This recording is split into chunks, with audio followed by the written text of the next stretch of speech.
Rusia merilis rekaman detik-detik ranjau dan artilerinya menembaki kendaraan lapis baja Ukraina. Kendaraan tersebut mengangkut sejumlah tentara yang siap menyerang pasukan Rusia.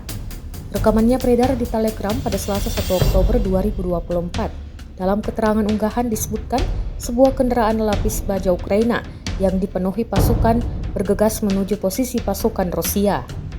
Namun, sayangnya di tengah jalan mereka meledak di ranjau.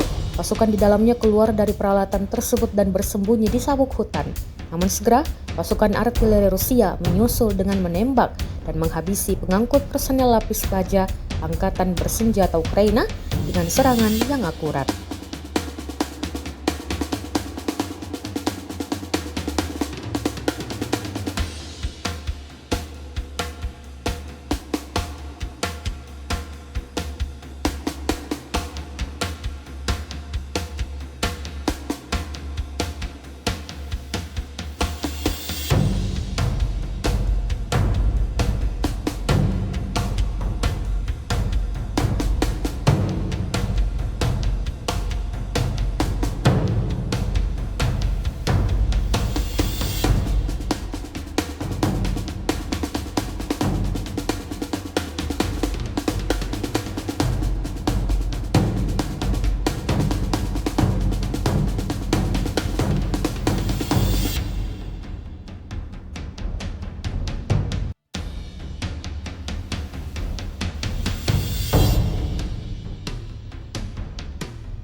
Download Tribun X sekarang, menghadirkan lokal menjadi Indonesia.